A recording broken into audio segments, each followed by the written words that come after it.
দর্শক আসছে রসুলপুর বাজারে আপনাদের সাথে আজকে কিছু বকনা এবং ষাঁড় বাছুরের দাম শেয়ার করব, কারণ যারা এখন বাছুর কিনবেন তারা সামনের ঈদে বিক্রি করতে পারবেন এবং যারা এই সময় বাছুর কিনে তারা কিন্তু সামনের ঈদে বিক্রি করবে ম্যাক্সিমাম ক্রেতারাই।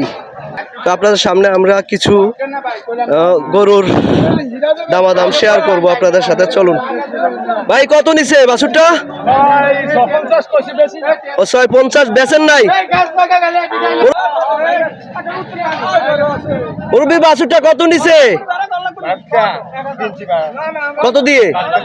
45,000 টাকা দিয়ে এই বাছুরটা কিনে নিছে। দর্শক চলুন আমরা আরো কিছু বাছুর আপনাদের সাথে দাম শেয়ার করব। আরো কিছু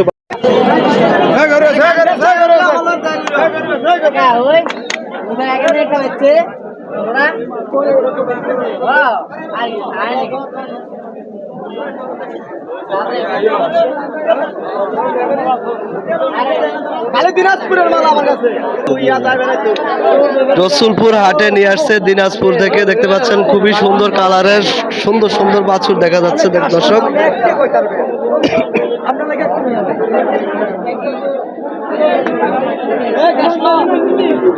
কত দাম চাচ্ছেন?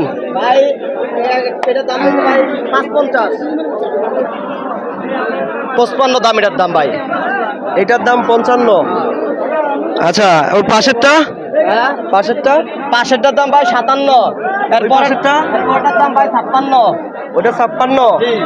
এটা 56 না? কত হলে এগুলো বিক্রি করবেন? এভারেজ 50। এগুলো কোথা থেকে আনছেন? দিনাজপুর আমবাড়ি হাট। দর্শক দিনাজপুর আমবাড়ি হাটের ভিডিও আমরা অনেকেই দেখতে পাই। এই ব্যাপারীরা দিনাজপুর আমবাড়ি হাট থেকে এই বাছুরগুলো নিয়ে আসছে। দেখতে পাচ্ছেন খুবই সুন্দর শাহিওয়াল জাতের বাছুর। সবগুলা কি বকনা না? বকনা, সব বকনা। এভারেজে 50 করে হলে এগুলা বিক্রি করে দিবে।